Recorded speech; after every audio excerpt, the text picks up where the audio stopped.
오늘의 사연 지금 바로 시작해 볼게요. 제가 군대도 가기 전에 이야기입니다. 추억팔이나 마찬가지지만 여기 올라온 사연들 못지않게 저한테는 좋았던 추억이라 이렇게 저희 이야기도 하나 적어 보냅니다. 당시에 친구들하고 같이 동반 입대 신청을 해서 입대 날짜가 정해졌습니다. 그런데 그 날짜가 진짜 애매하게 잡혀서 본의 아니게 긴 시간을 학교도 다니지도 않고 백수로 지냈습니다. 그나마 다행인 건 동반 입대를 신청했기 때문에 허송 세월을 같이 보내는 동지들이 있었다는 게 위안이 되었네요. 같이 놀고 있는 친구들하고 어디 싸돌아 다니는 거 말고는 할 일이 아무것도 없었습니다. 그 시를 보내본 분들은 다 아시겠지만 혈기는 왕성하고 에너지는 넘쳐나는데 그걸 다 뿜어내기에는 총알이 부족하잖아요. 저 또한 그랬습니다. 그나마 학교 다닐 때는 용돈하라고 집에서 돈도 받고 했는데 휴학까지 해버리니 돈 나올 구석이 하나도 없었지요. 이때까지는 시간이 남았는데 그렇다고 저희 젊음을 아무것도 하지 않고 태워버리기엔 하루가 안타깝던 상황이었습니다. 이러나 저러나 바꿀 수 없는 게 저희 입대 날짜였고 그래서 월급 받는 아르바이트도 좋지만 단기로 괜찮게 돈을 벌 수 있는 방법이 있으면 좋겠다 생각했습니다. 그러다 생각한 게 과외였어요. 다른 건 몰라도 제가 수학 하나만큼은 자신이 있었고 학교도 꽤나 이름이 있던 곳이라 대충 전단지 만들어서 집 근처에 있는 아파트 단지까지 해서 몰래 전단지를 붙이고 다녔습니다. 너무 멀리까지는 가기 싫어서 걸어서 10분 내에 있는 곳까지만 하고 말았는데 과외를 시키기엔 또 애매하게 짧은 기간이라 그랬나 연락이 잘 안 왔습니다. 시세보다 싸게 해줄 생각이 있었는데 금액을 적어놓지 않아서 그랬나 연락이 거의 없었습니다. 결국 수중에 돈이 다 떨어질 때까지 저한테는 아무런 연락이 오지 않았고 그래서 그냥 다른 아르바이트 자리나 찾아봐야겠다 자포자기하고 그나마 집 근처 가까운 곳에서 일할 만한 곳이 있나 찾아볼 유량이었습니다. 당구장에서 친구들이랑 죽치고 시간 보내고 있는데 그날따라 담화가 엄청 잘 붙더군요. 한참 집중하고 있는데 전화가 왔습니다. 과외 선생님을 찾는 전화라고. 그렇게 기다리던 전화였는데 당구 치는데 정신이 팔려서 다음날에 제가 직접 찾아뵙겠다 말하고 주소만 대충 받아놓고 전화를 끊었습니다. 문자로 받은 주소를 보고 갔는데 제가 전단지에 붙여놓은 아파트가 아니더라고요. 거기서 조금 더 구석으로 들어가야 하는 조금 오래된 빌라였습니다. 제 전단지는 어떻게 보고 연락을 준 건지 싶더라고요. 초인종을 누르니 전화에서 들었던 목소리가 들려왔습니다. 목소리만 들었을 때는 몰랐는데 문을 열고 나온 여자를 보니 갑자기 제 온몸에 열이 확 오르고 얼굴이 뜨거워지는 게 느껴졌습니다.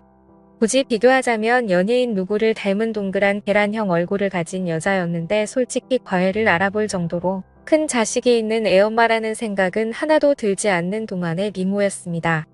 심지어 주름 하나 보이지 않는 새하얗고 투명한 피부에 한참 점심이 지난 시간이었는데도 화장기 하나 없는 얼굴만 봤을 때 대학생인 저랑 둘만 두고 본다면 누가 더 나이가 많은 사람인지 구분하기 힘들 정도라 생각했습니다.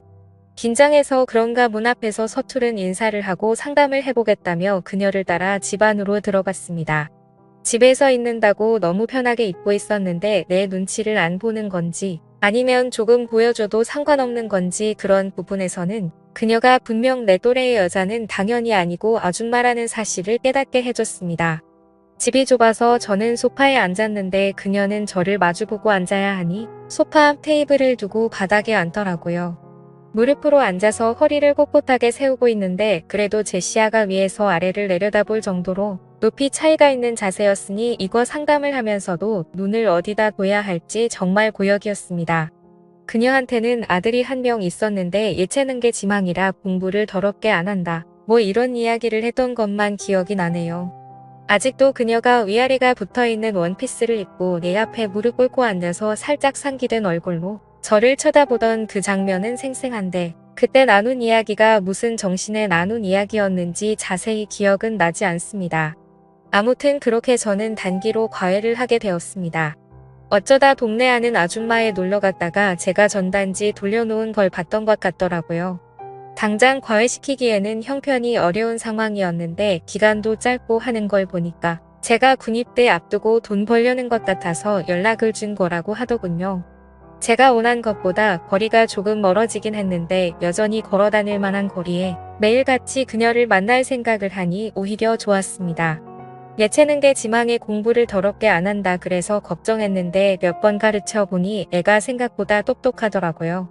알려주는 대로 족족 그대로 흡수를 하고 질문도 많고 말이죠. 그런데 제가 설명도 잘 못하고 버벅이는 걸 보니 이 친구가 제가 과외하기에는 조금 많이 모자라다는 걸 눈치를 챈 모양이었습니다. 그래서 조만간 잘리겠거니 싶어서 저도 에라 모르겠다 싶어서 가르쳐주는 건 대충 하고 그냥 수다나 떨고 하면서 놀기 시작했죠. 그러다 보니 조금 친해지게 되었습니다. 한 달 조금 넘게 지났는데 아줌마가 잠깐 저 좀 보자고 하길래 이제 드디어 과외 자리 잘리겠거니 싶었습니다. 한 달 조금 넘게 한 거 돈만 받아내면 되겠다 이 생각을 하고 있었는데 아줌마가 저한테는 안돼 없이 고맙다고 하더라고요. 예상치도 못한 말에 무슨 말을 하는 건가 싶었는데 애가 남편이 세상을 떠나고 난 뒤로 많이 우울해 있었는데 요즘 제가 과외를 시작하고 나서 제 이야기도 많이 하고 잘 웃고 많이 밝아졌다고 하는 겁니다. 저는 당연히 남편분은 출근해서 집에 없는 거라고 생각했는데 사별했을 거라고는 생각도 못했어요. 아줌마는 아들이 저한테 말해줘서 그 사실을 이미 알고 있었을 거라 생각했던 것 같습니다. 좋은 게 좋은 거라고 저도 그냥 이미 알고 있던 척 연기를 시작했지요. 아마 아줌마도 제가 실력이 모자란 건 알고 있는데 애가 마음을 열고 밝아지기 시작하니 그 부분을 높게 샀던 것 같습니다. 그 뒤로도 저는 너무 돈만 꼴꼴 생각하지 말고 좋은 과외 선생은 못 돼도 좋은 멘토는 되어야겠다. 뭐 이런 생각이었는데 수업만 한 게 아니고 같이 밖에 나가서 볼도 차고 PC방 가서 머리도 식히고 하면서 공부하는 시간 외에도 같이 시간을 보내기 시작했습니다. 그런데 아줌마가 하루는 저녁 식사 좀 하고 가라며 저를 붙잡더라고요. 남의 집에서 식사를 대접받았는데 설거지까지는 아니더라도 뒷정리는 좀 도와뒀습니다. 아줌마가 키가 작은 편이었는데 높은 데 있는 그릇 같은 거 꺼내주기도 하고 뒤로 넘어간 거 정리해주기도 했지요. 그 빌라가 평소도 엄청 작은 빌라였어서 부엌키가 많이 좁은 편이라서 본의 아니게 아줌마와 몸이 닿는 일이 빈번했어요. 처음에는 살짝 닿기만 해도 깜짝깜짝 놀랐는데 언젠가부터는 서로 즐기기 시작한 건지 일부러 대놓고 스치기 시작했습니다. 가령 예를 들자면 싱크대 앞에 식탁이 있고 그래서 싱크대 앞쪽에는 한 사람이 겨우 서 있을 틈 정도밖에 없거든요. 그런데 제가 일부러 물 가지러 간다고 냉장고에 가는 척 싱크대 앞에 서 있는 그녀의 뒤에 바싹 달라붙어서 지나가곤 했어요. 몇 번을 계속 그렇게 하니 조금씩 행동이 대담해지기 시작했습니다. 하루는 그녀가 찬장 맨 위에 있는 뭘 꺼내달라고 하더라고요. 그래서 제가 알겠다 말하고 그녀를 마주보고 서서 어깨를 감싸 안듯 껴안은 뒤 까치발을 들어 맨 위에 있는 걸 꺼내서 내렸습니다.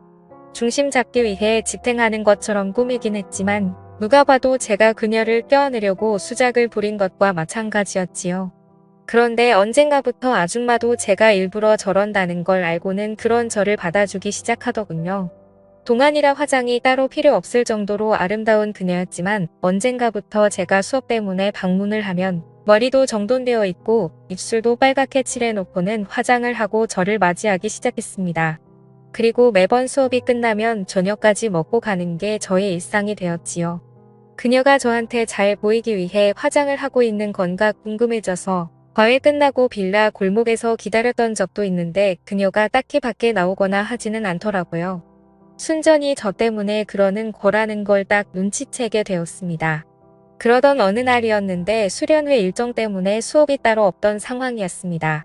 일부러 그런 건 아니고 그때 저도 이때 날짜가 하루하루 가까워지면서 정신이 없어서 까먹었던 거예요. 그날따라 집을 나섰는데 나온 지 5분도 안 돼서 비가 주룩주룩 내리더군요. 집에서 가까운 거리였던지라 돌아가나 아줌마 집으로 가나 시간 걸리는 건 거의 비슷해서 그냥 호따딱 뛰어갔습니다. 그런데 빗줄기가 상상 이상으로 거세지기 시작했고 쫄딱 젖어버리게 되었습니다. 그 집에 도착해서 초인종을 눌렀는데 아줌마가 저를 깜짝 놀라면서 맞이하더라고요. 수업이 없었으니 그녀도 제가 올 거라 생각을 안 하고 있었고 오랜만에 화장도 안 하고 있었습니다. 화장한 모습도 예쁘지만 저에게 익숙한 건 자연스러운 그 모습이었기에 오히려 오랜만에 그런 그녀를 마주하니 더 설레기 시작했습니다. 수업에 없어서 그냥 돌아가도 되었지만 그녀는 비에 잔뜩 젖어버린 저를 보더니 들어오라고 하더라고요. 비라도 말리라고. 안 그러면 감기 걸린다고요.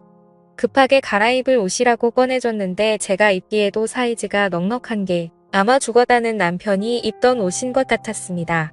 굵은 빗줄기가 창문을 때리는 소리만 들릴 뿐 그 집안에서 그녀와 저는 서로를 응시한 채 아무 말도 나누지 못하고 있었습니다. 2시간 정도 후에 소나기가 그치고 집 안으로 햇살이 들어서기 시작했을 때는 그녀는 그녀의 방 안에서 제 팔을 베고 누워 있었습니다. 결국 저는 그녀와 사랑에 빠지게 되었던 거죠. 그렇게 군대 입대 직전까지 함께 붙어 있었고 군대 다녀와서 꼭 다시 돌아오겠다. 아빠가 되지는 못해도 최선을 다하겠다 작별 인사를 했는데 그녀의 표정이 감동을 한 건지 엄청 의외하는 표정이었습니다. 당연히 저는 그녀가 저를 기다릴 줄 알았는데 입대 후 첫 휴가를 나오고 군복을 입은 늠름한 모습을 보여주고자 그녀 집에 찾아갔는데 초인종을 누르니 웬 모르는 사람이 튀어나오군요. 전에 살던 분은 어디 갔냐고 물으니 저한테는 말도 없이 이자를 떠나던 겁니다. 마지막 날 보여줬던 당황스러운 표정은 저를 기다리겠다는 뜻이 아니고 부담스럽다는 표정이었나 봅니다. 이렇게 저의 첫사랑의 추억은 끝이 납니다. 아직도 소나기가 오면 축축한 빗소리에 가장 먼저 떠오르는 게 그녀입니다. 아마 저도 오래된 기억이기에 그녀가 더 아름답게 제 머릿속에 자리 잡았을 수도 있다고 생각합니다만 아직도 그때의 향기 그때의 분위기를 생각하면 제 인생에 두 번은 없을 좋은 추억이라는 생각이 드네요. 오늘의 사연은 여기까지네요. 긴 사연 끝까지 들어주셔서 감사합니다. 구독과 좋아요 잊지 말아주세요.